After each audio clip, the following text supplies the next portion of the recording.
é primeiro reconhecer qual é a circulação geral dos oceanos. Obviamente que a gente vai estar falando da camada superficial, que vai ser a camada ótica dos oceanos, que é aquela camada que sofre a influência dos ventos, tá? Depois nós vamos falar sobre descrever melhor o processo de formação das correntes induzidas pelo vento. Vamos falar sobre correntes de maré, correntes de ressaca e vamos finalizar a aula citando a influência das correntes costeiras na navegação. Já é uma coisa que a gente já consegue imaginar só de, de tocar nesse assunto, tá? Então vamos prosseguindo. Gente, usem os fóruns para tirar dúvida, não deixem acumular. O nosso ciclo de prova já está se aproximando, no dia 14 de setembro.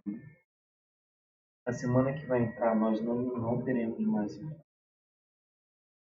porque vocês terão prioridade de aula prática. Não, acho que isso aqui é mais para o terceiro ano de máquinas, segundo máquinas.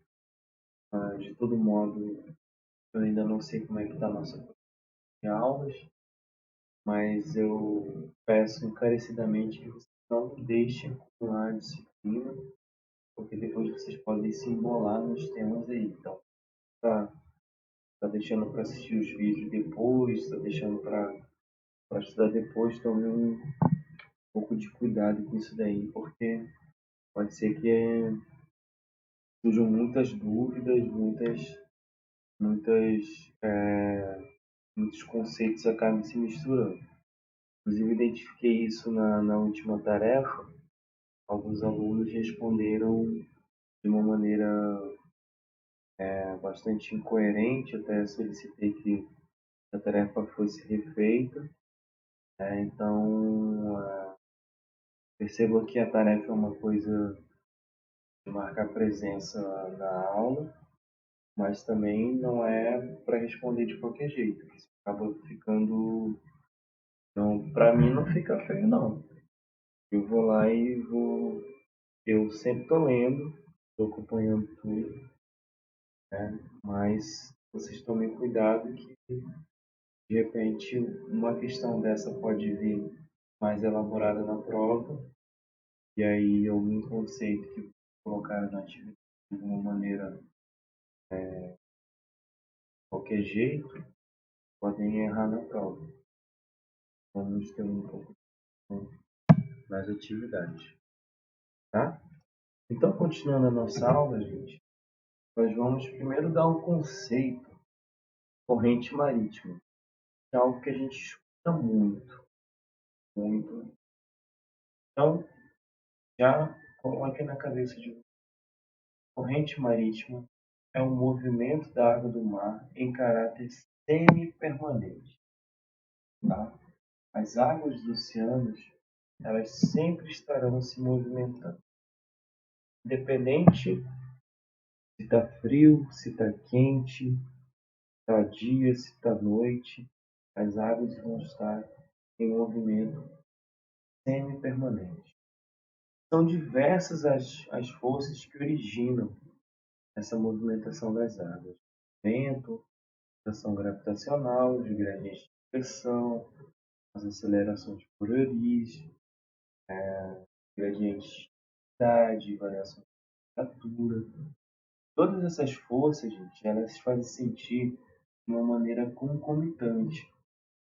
Como a gente falou nas primeiras aulas de meteorologia, também de oceanografia, a gente tem que imaginar o meio da hidrosfera e a atmosfera como meios físicos, né? Ou seja, meios que são meios fluidos, né? Que podem sofrer as consequências das leis de Newton. Então, submissos às leis de Newton. Tá? Então, a partir do momento que a gente consegue imaginar esses sistemas de fluidos, né? No caso, os oceanos como um fluido líquido, né? E a atmosfera como um fluido gasoso, são dois sistemas que sofrem as leis de Newton. Tá? Então agora, na oceanografia, a gente está focando um pouco mais na questão da água. Ok? Então é muito complexo estudar as correntes. A gente não é algo simples de ser estudado, tá? Mas nessa primeira aula aqui, nós vamos fazer uma caracterização geral. Na segunda aula, aí sim nós vamos entrar em mais detalhes sobre as explicações, né, da parte física de como que isso ocorre, para entender melhor esses processos que ocorrem nas correntes marítimas. Então, para começo de conversa, nós estamos falando agora de correntes marítimas, que são as correntes superficiais, que são ocasionadas principalmente pela circulação dos ventos. Tá? Então, se a gente vai falar de circulação dos ventos, a gente vai se lembrar de balanço de calor. Tá? E o balanço de calor vem da origem da distribuição desigual dos raios solares no planeta Terra. Essa distribuição desigual dos raios solares no planeta Terra tem tudo a ver com a esfericidade do globo terrestre, né?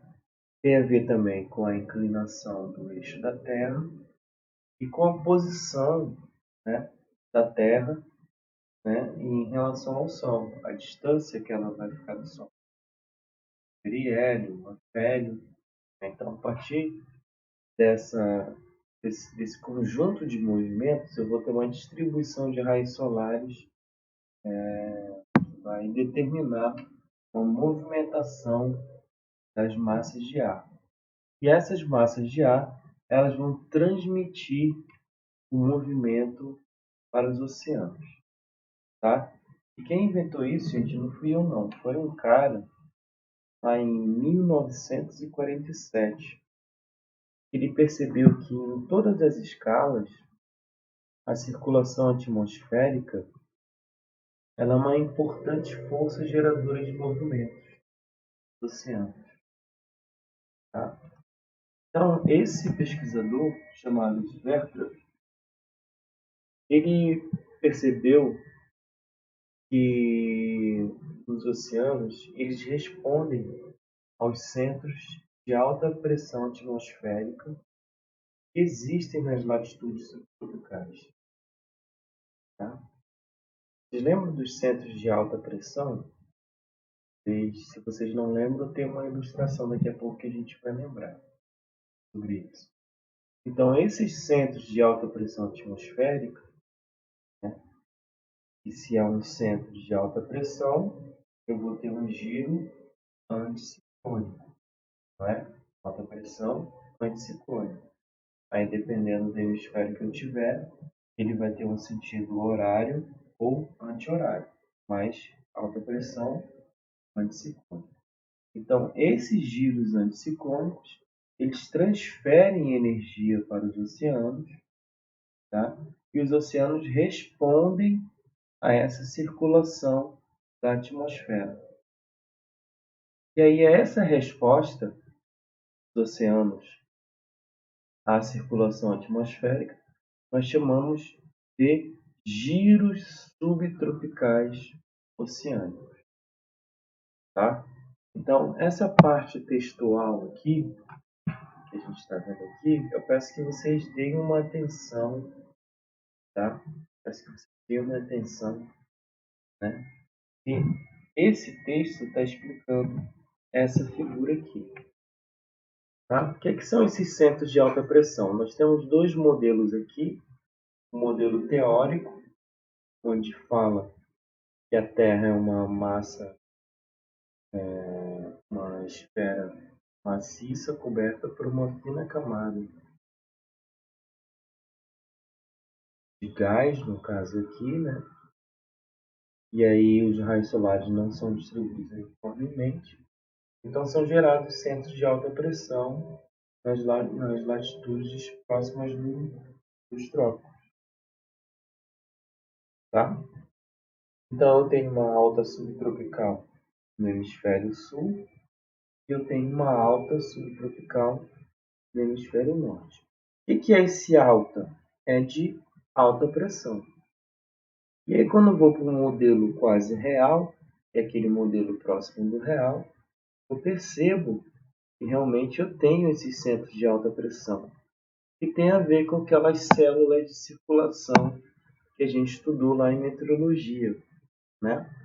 Onde eu tenho uma fuga das massas de ar mais quentes, né, que saem e vem aqui e formam as células de Hagley, não é isso? Essas células de Hagley formam esses centros de alta pressão aqui. Esses centros de alta pressão é que geram os giros subtropicais nos oceanos. Tá? Então, o que é que impede que esses giros de alta pressão eles se movimentem até a zona do Equador?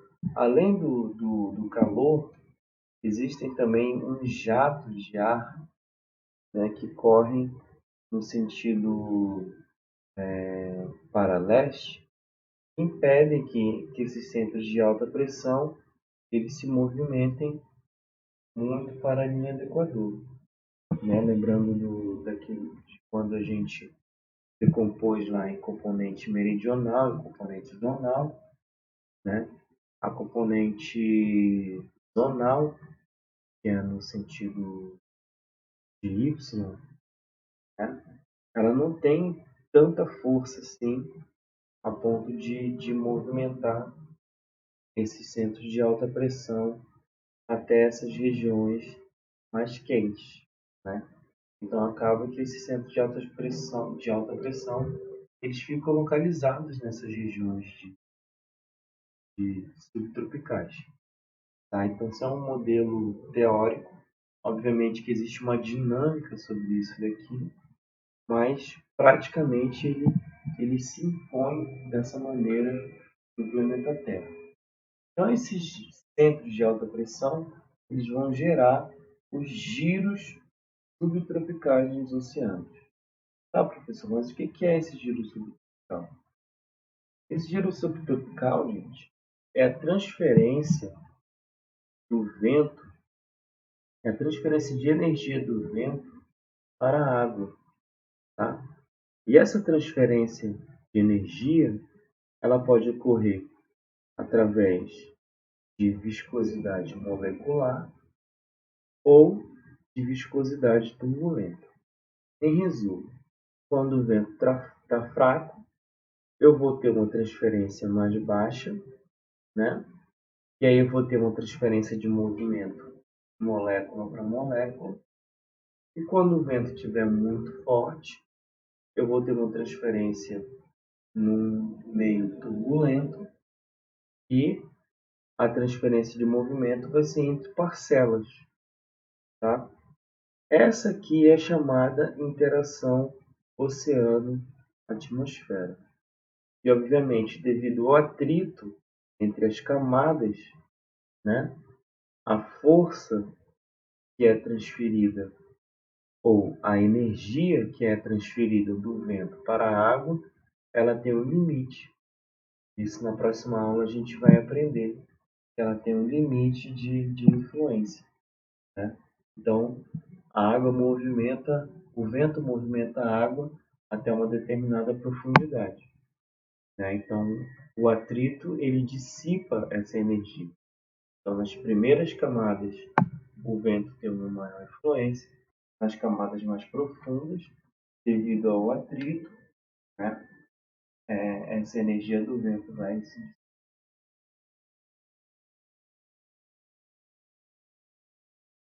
Obviamente também que durante essa movimentação eu vou ter o efeito da força de Coriolis, né?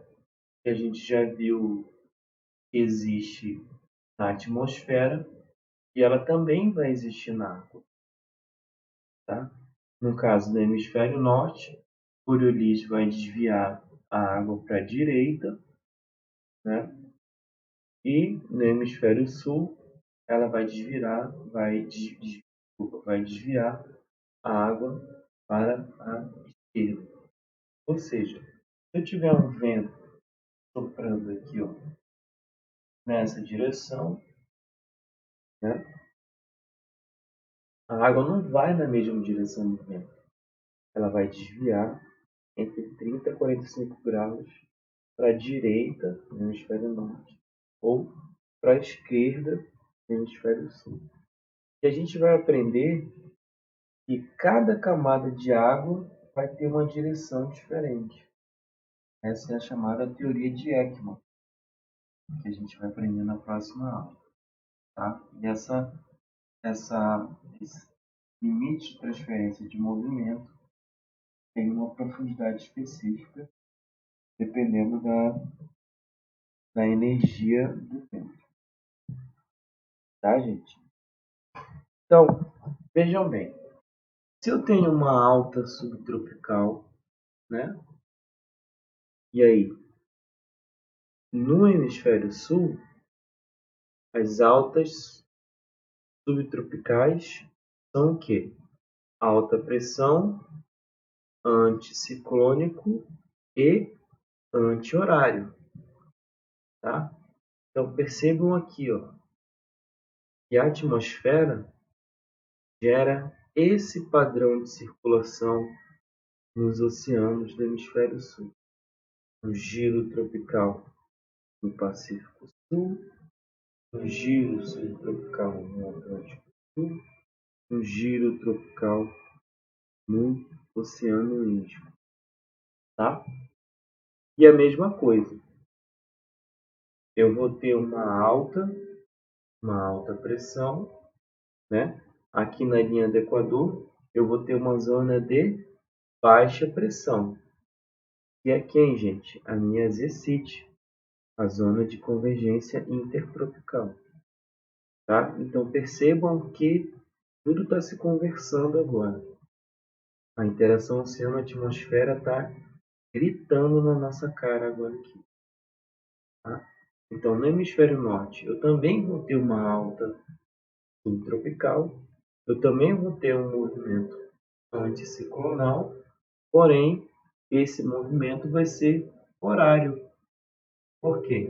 Porque a força de Coriolis desvia os movimentos para a direita no hemisfério norte.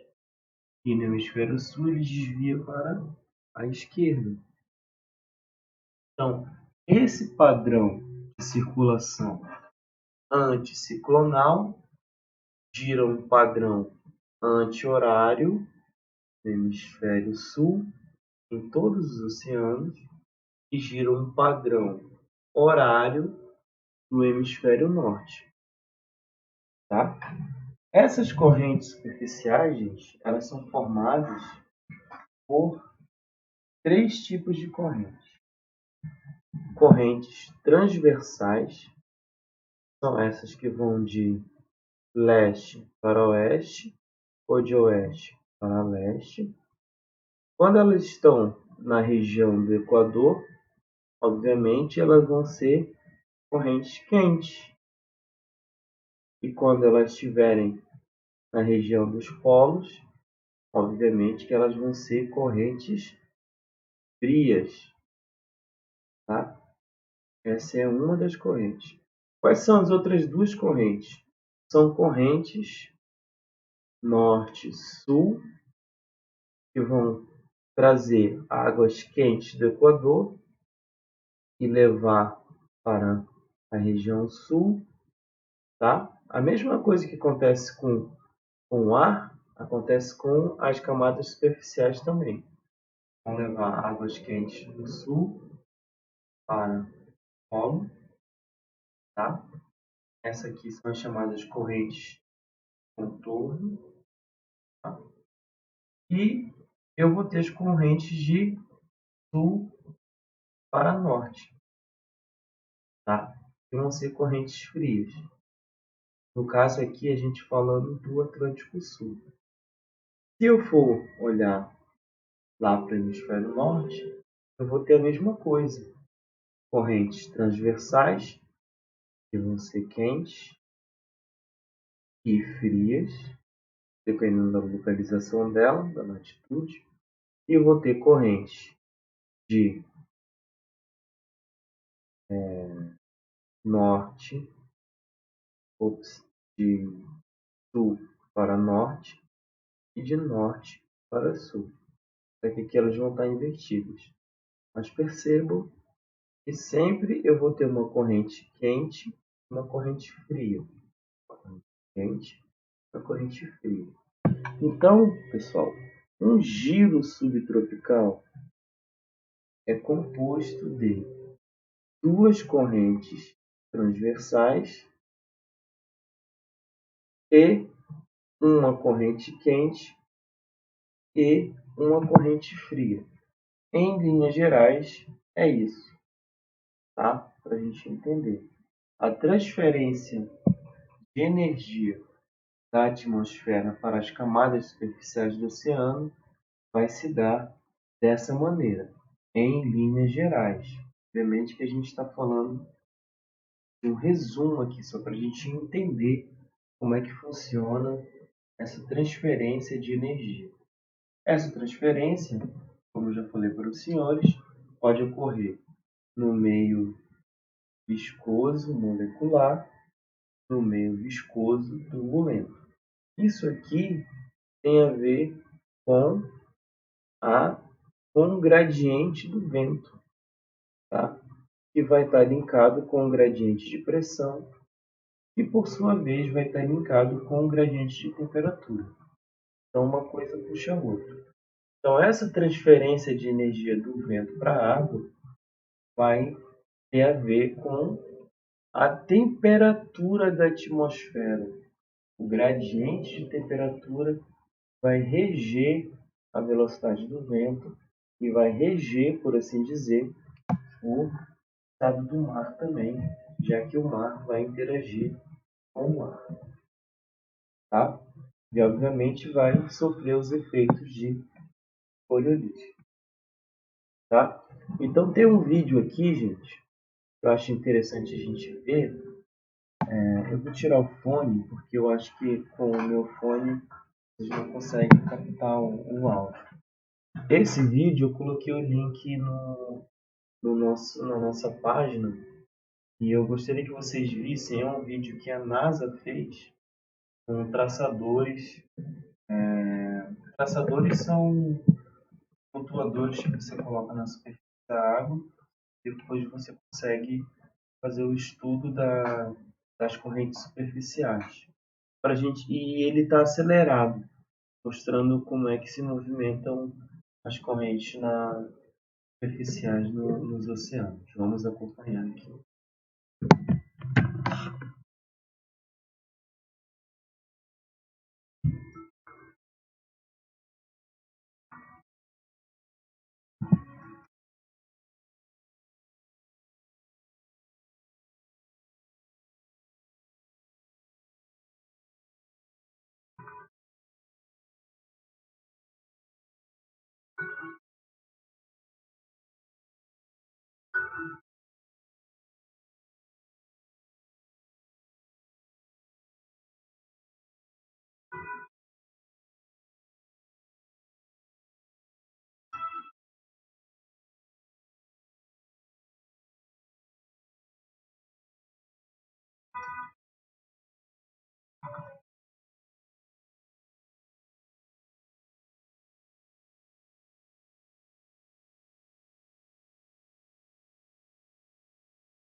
Então, pessoal, percebam que os oceanos eles vão estar sempre em movimento, né?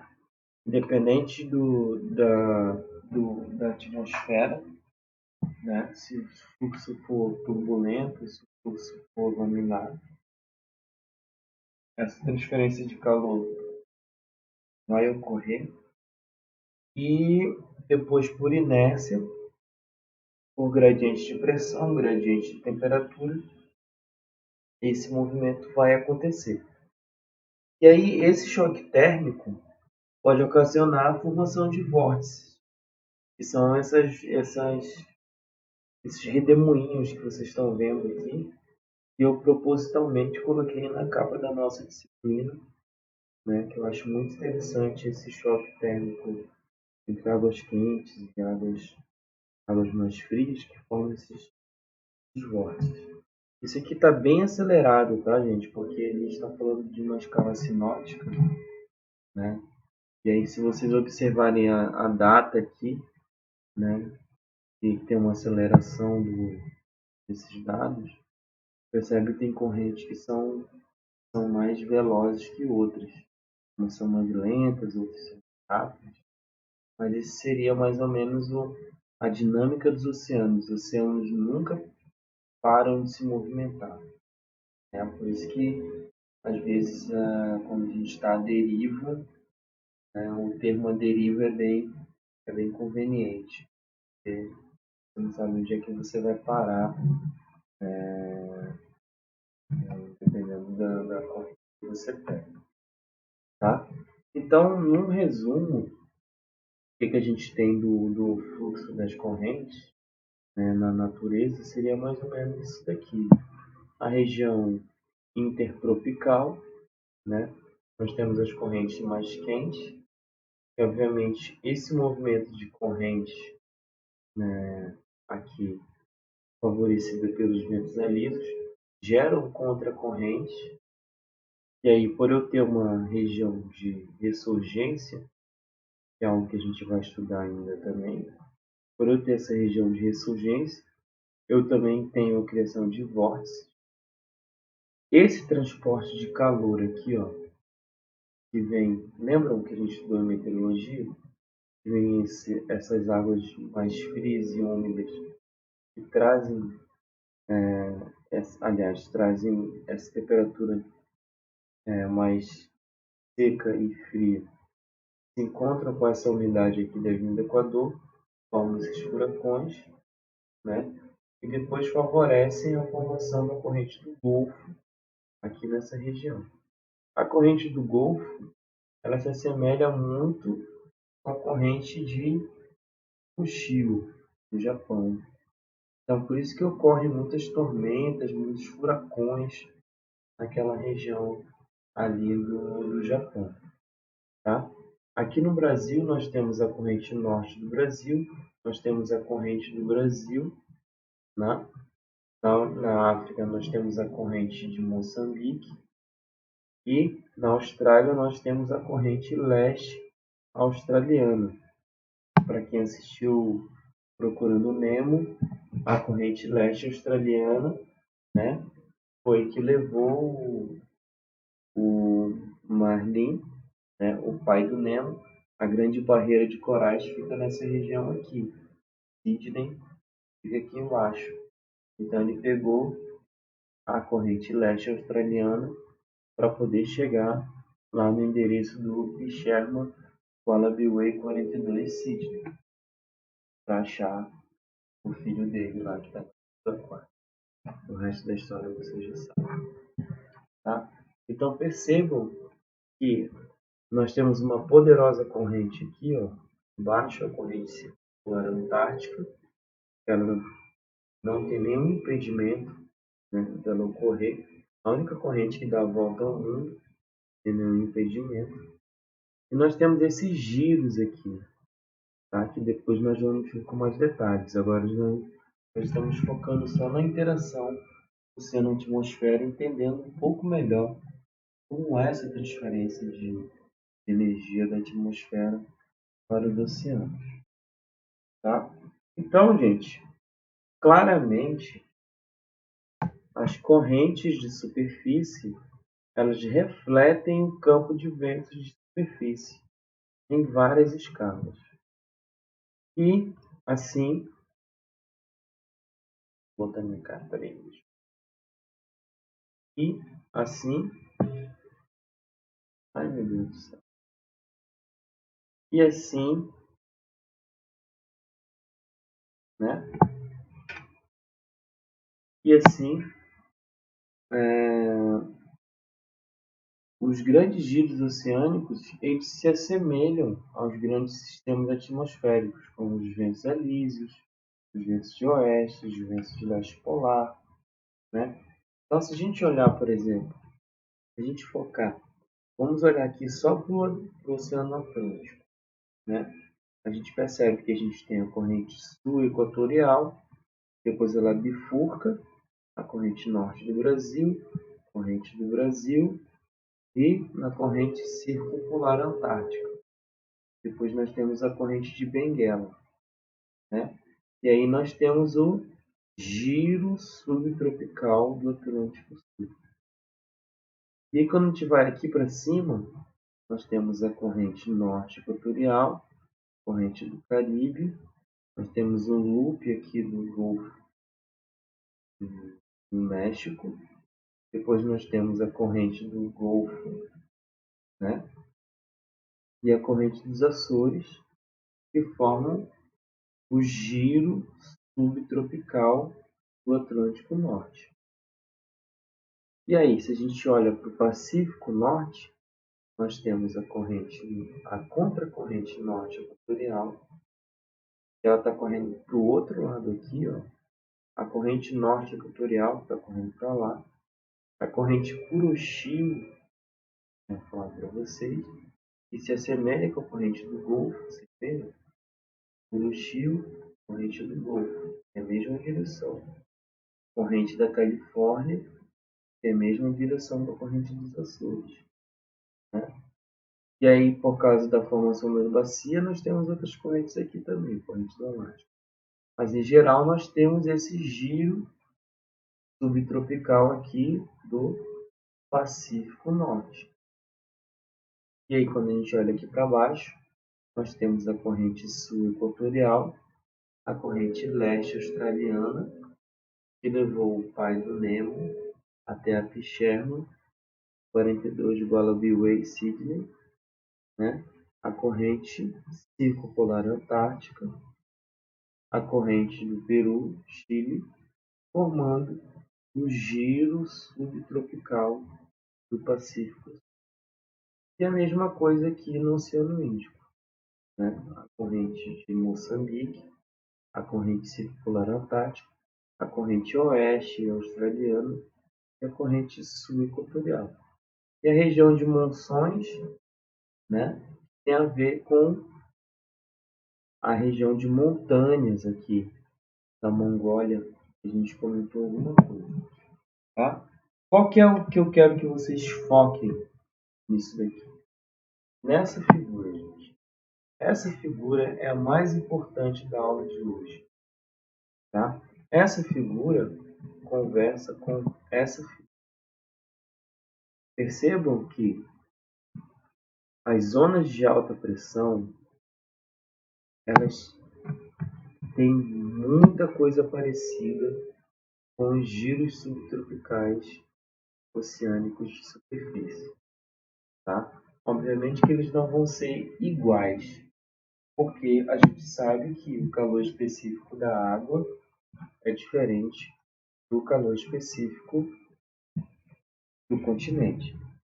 Então, obviamente que o comportamento do gradiente térmico, do gradiente de pressão, do gradiente de densidade vai ser diferente. Mas a resposta em termos de viscosidade turbulenta ou laminar, ele, numa escala matemática de aproximação, ele pode se comparar com os efeitos que a atmosfera sofre devido ao aquecimento. Quem? dos raios solares, tá?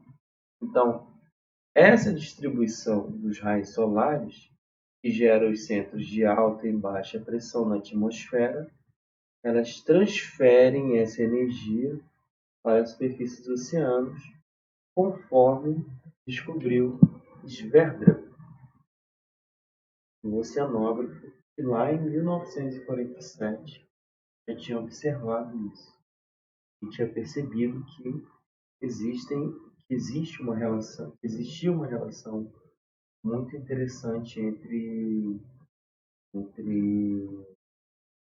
a atmosfera e o oceano. Tá? Então, gente, prosseguindo, nós vamos estudar mais a fundo essas correntes aqui. Obviamente, nós vamos focar no Atlântico Sul, que são as correntes que mais interessam para a gente. Tá? Mas, em termos gerais, os campos de vento de superfície, né, eles vão ser refletidos nos giros oceânicos. Por quê?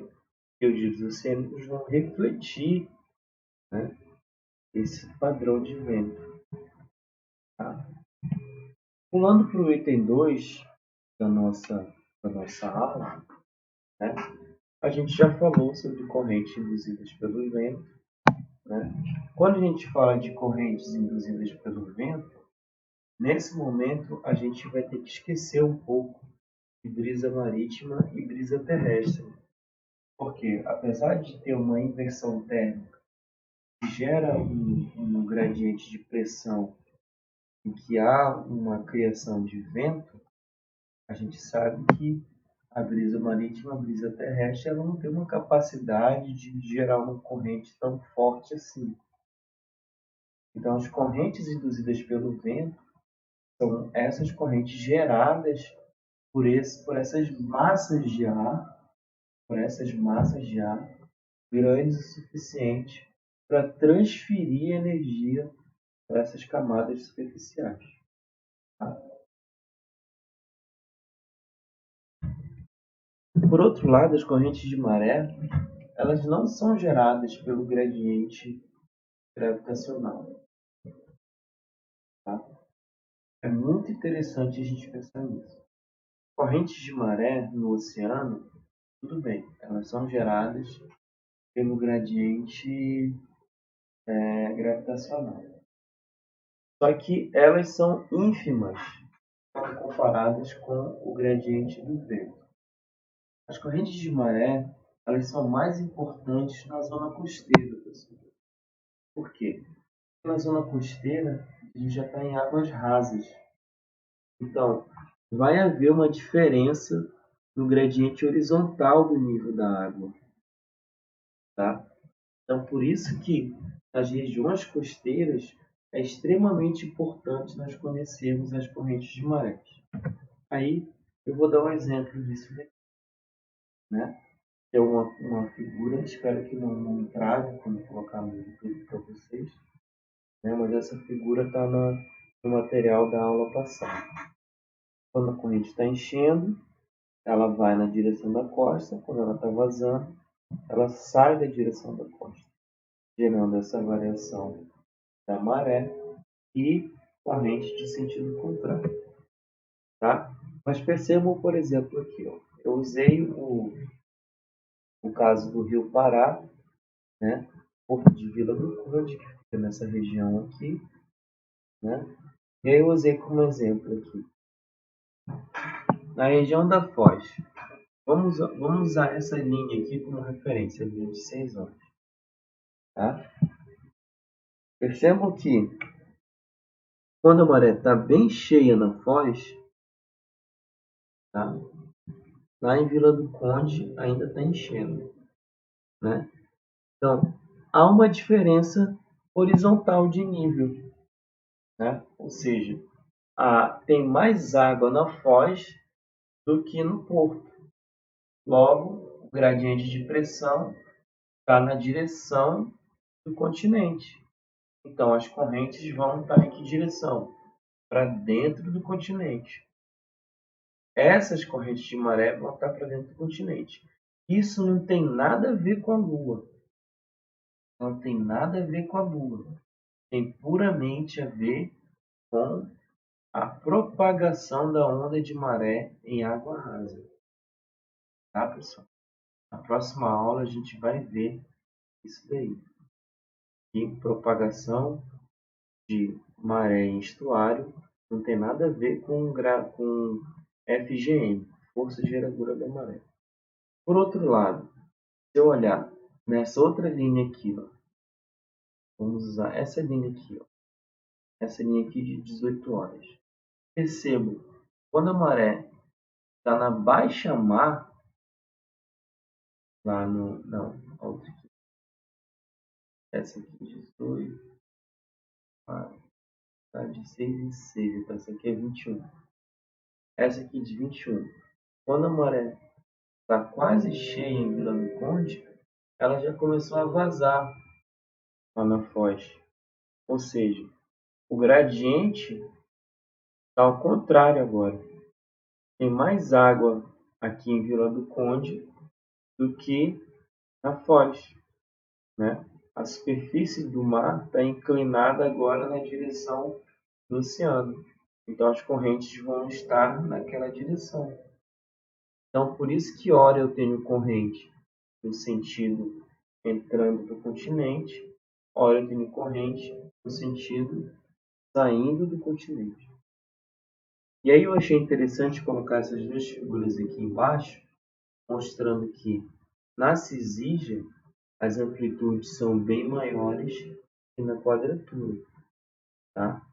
Mas obviamente isso aqui é um exemplo só para a região, para essa região aqui, como eu falei para vocês. Cada região vai ter um padrão de maré, vai ter um padrão de comportamento de maré, e é necessário você coletar os dados, depois você fazer a decomposição harmônica para saber qual é o comportamento da maré e a partir daí da maré. Tá? A Marinha já faz algum desses estudos. Por exemplo, a carta 302, que é a carta que eu fiz aqui agora, essa aqui, tá? A carta 302, percebam, e várias cartas que vocês olharem podem ter essa carta de algumas informações de corrente de maré. Então percebam aqui, ó, que ela é separada em -6 até 0 e depois mais 6. Isso aqui tem a ver com a velocidade de acordo com o período até chegar no pico da maré. Esse -6 quer dizer -6 antes de chegar na pré-mar, 6 horas antes da pré-mar, e esse mais 6 é 6 horas depois da pré-mar. Tá? Aí está explicando bem aqui, ó. Essa primeira coluna está me explicando, ó, antes da pré-mar, depois da pré-mar. Aí aqui ele me dá a direção da corrente em graus e depois ele me dá a velocidade na quadratura e na cisígia. E aí ele me dá uma posição de onde que ele mediu essa corrente, né? Nesse caso aqui, ó, ele mediu a corrente aqui, nessa posição C, mediu nessa posição B.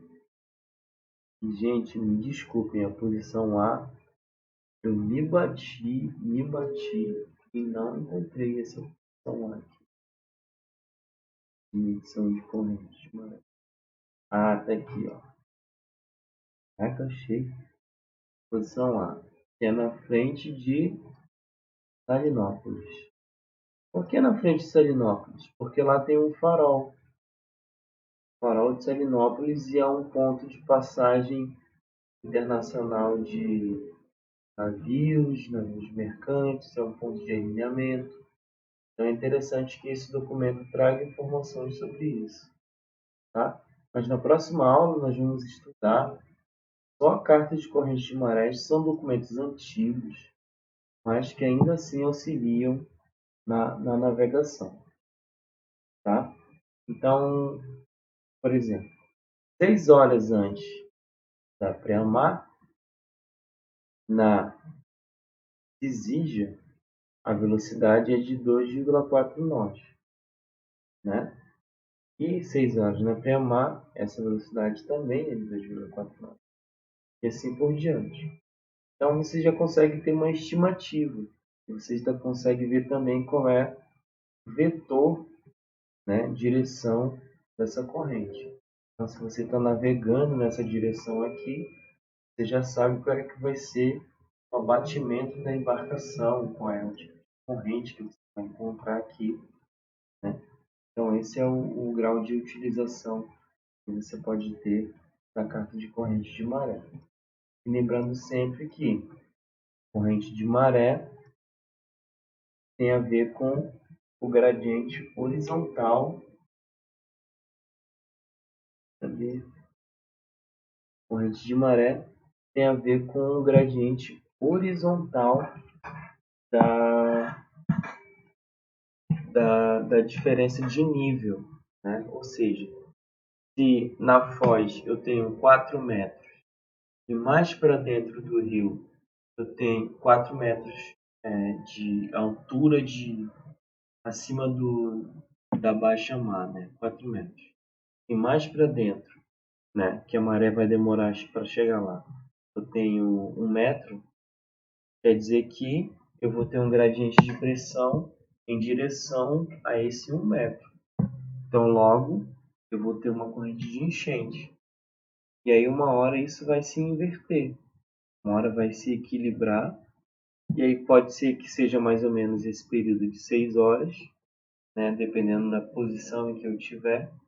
E uma hora isso vai se equilibrar. Uma hora eu vou ter 3 metros na posição mais interior, eu vou ter 1 metro na região da foz. Aí a corrente vai inverter. Ela vai começar a vazar. Vai começar a ficar no sentido contrário. Tá? Então é isso que eu estou mostrando aqui com esse dado de maré.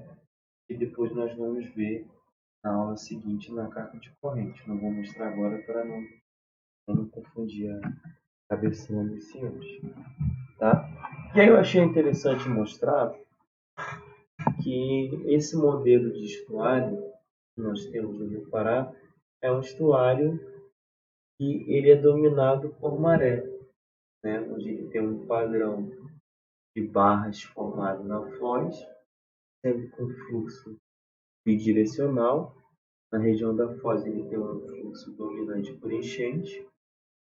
Na região mais ou menos central também ele tem um fluxo bidirecional, mas já é dominado por vazante. E no limite da maré ele vai ter um fluxo unidirecional. E aí a gente já está falando já mais para dentro do rio. Mas o comum que os senhores vão encontrar nos portos por aí vai ser esse padrão aqui, gente. É uma região mais profunda. Daqui a pouco vocês vão encontrar trens de onda se quebrando, uma pluma, né, no rio, uma região com uma embocadura, com barras, né, onde vocês vão ter que observar qual é o horário da maré mais adequado para vocês poderem entrar, porque as regiões dos portos, elas sempre os portos sempre vão ser construídos nessas regiões onde há um favorecimento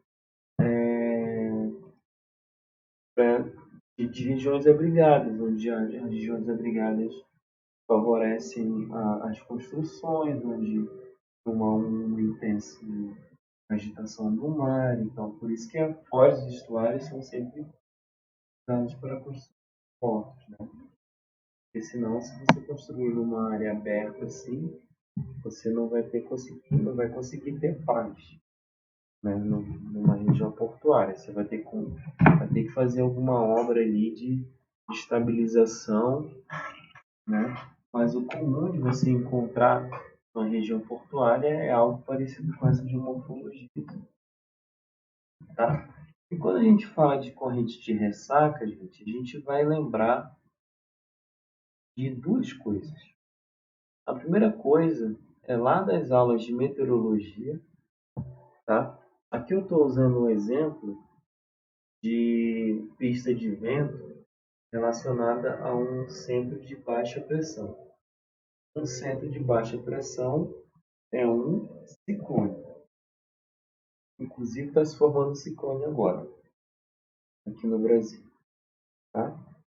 Pista de vento é aquela região onde as isóbaras são paralelas, né?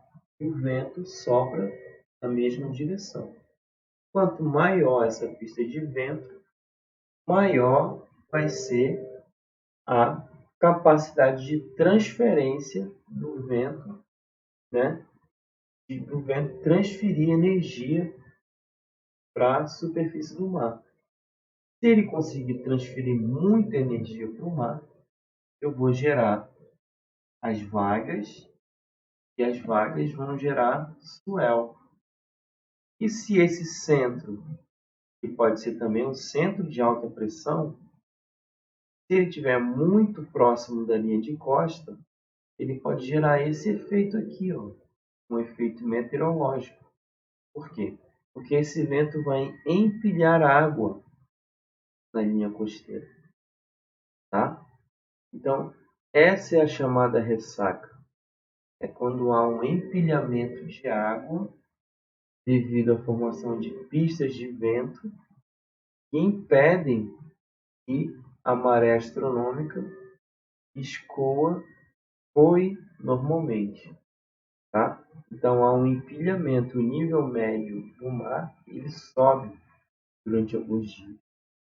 E aí, com isso o mar fica ressaqueado, o mar fica mais agitado. Por quê? Porque eu tenho swell chegando na linha de costa. Eu tenho ondas vagas também que podem chegar na linha de costa.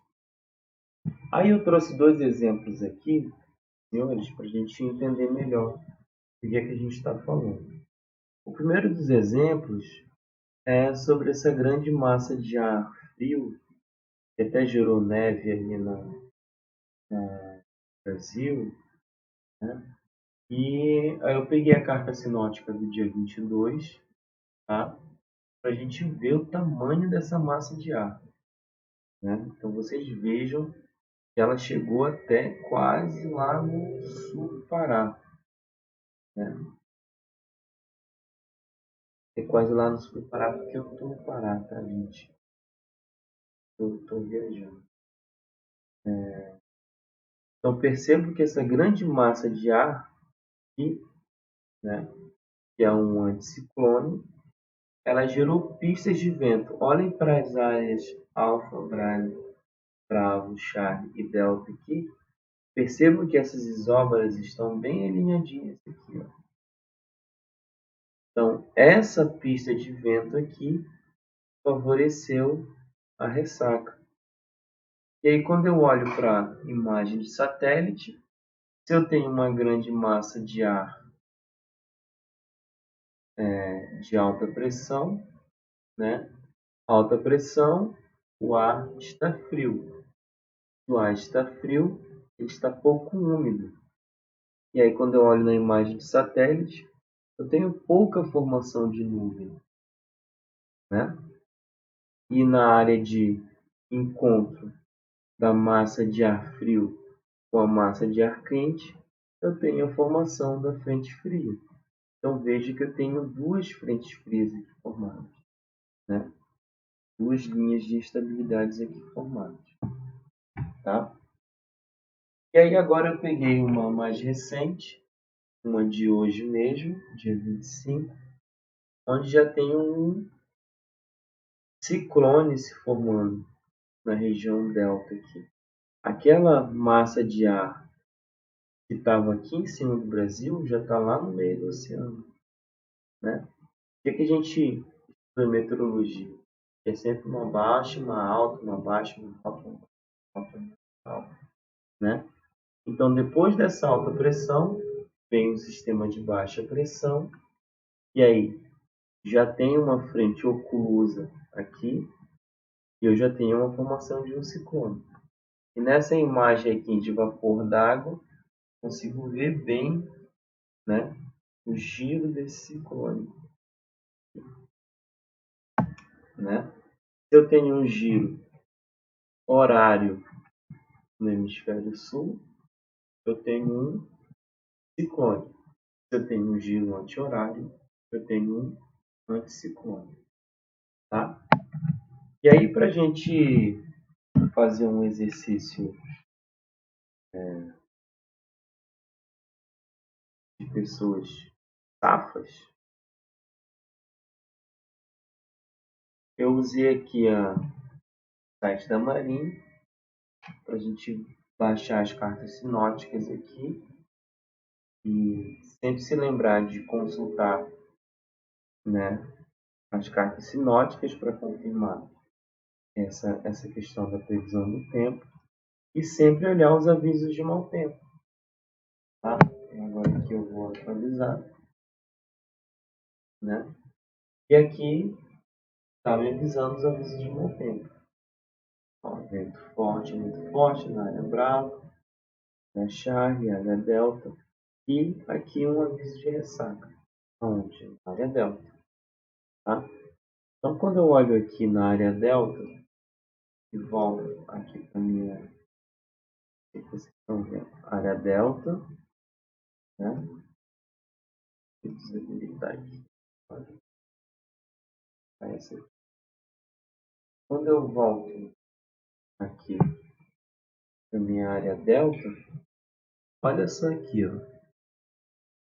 Vocês conseguem ver essa pista de vento aqui, ó,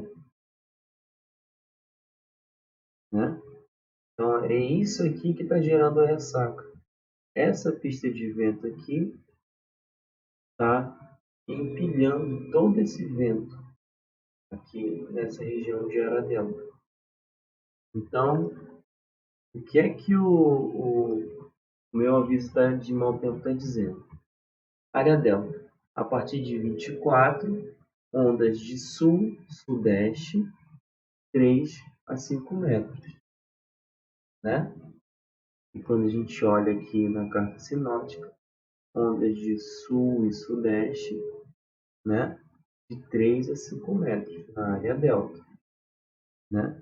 Então a gente já sabe o cenário que vai encontrar aí, né? Então vai por conta e risco o tipo de operação que você vai ser feito, né? E está me dizendo que até dia 26 essa situação vai continuar, tá? Então é muito prudente que se espere esse mau tempo passar, né? Esse ciclone passar aqui, para que você não tenha nenhum tipo de surpresa na sua operação, ou então que você navegue, né, entre as isóbaras aqui, só que você sabe que você vai pegar vento contra, né, que o vento vai estar empurrando aqui. Enfim, aí já é arte da navegação, tá, gente? Então recorram sempre ao site da Marinha do Brasil para ver os avisos de mau tempo. E qual que vai ser a influência disso na navegação costeira? É que sempre vai haver um abatimento da embarcação, tá? Eu sempre vou ter um rumo no fundo, né? Que é o rumo real, na real, o rumo real na real, e o rumo na superfície. O rumo na superfície vai ser aquele que vai, vai ser o conjunto, que vai ser a resultante, né? Da, vamos lá, deixa eu reformular aqui. O rumo do fundo é o desenho que a embarcação vai fazer. O rumo no fundo, por exemplo, fez essa derrota aqui para chegar no seu destino. Só que você tem uma corrente, você tem um vento, e nem sempre você vai conseguir manter esse rumo, né? Então, daí a importância de você olhar a previsão do tempo. Que às vezes você pode sair tanto da rota que você pode não estar com combustível suficiente. Você pode ter um problema na máquina, pode pegar um, você pode não estar com o material bem empenhado, coisa assim. Então, você tem que avaliar bem se vale a pena tentar um estado de mar que não é tão tranquilo assim. Tá? Então, esse é o principal recado que a gente pode tirar disso. Então, conhecer as velocidades e direções da corrente permite otimizar a logística de uma viagem, gerando economia de tempo, ou conseguinte de combustível, e que isso se transforma em economia de recursos de toda maneira, recursos humanos, recursos financeiros, e até esforço mental, esforço físico.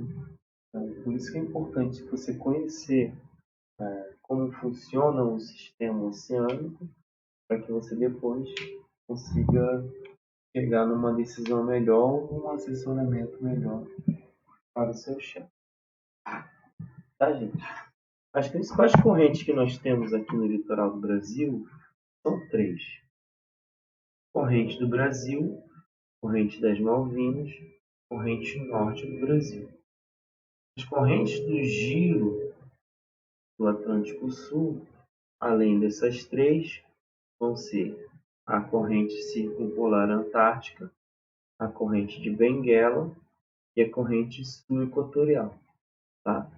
Essas correntes vão gerar o giro do Atlântico Sul. Tá?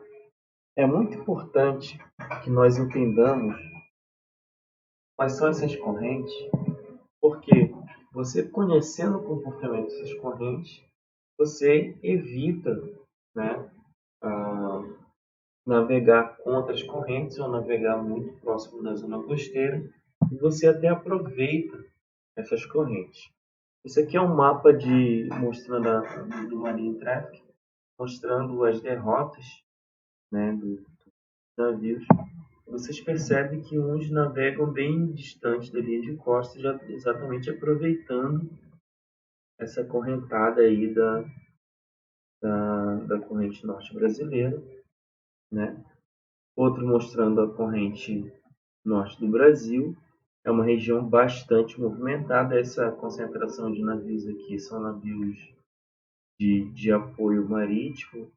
Esses outros vermelhinhos são navios tanque. Essa região de grande produção petrolífera e grande produção pesqueira também. E a região da corrente das Malvinas, né? Uma região de bastante produção pesqueira também. E que aqui na região sul do Brasil, né, nós temos um tráfego interessante de embarcações de longo curso. Tá, gente? Na próxima aula, nós vamos ver como que o efeito de Coriolis e o efeito de Ekman, nós vamos ver na próxima aula, como que eles influenciam realmente na navegação costeira.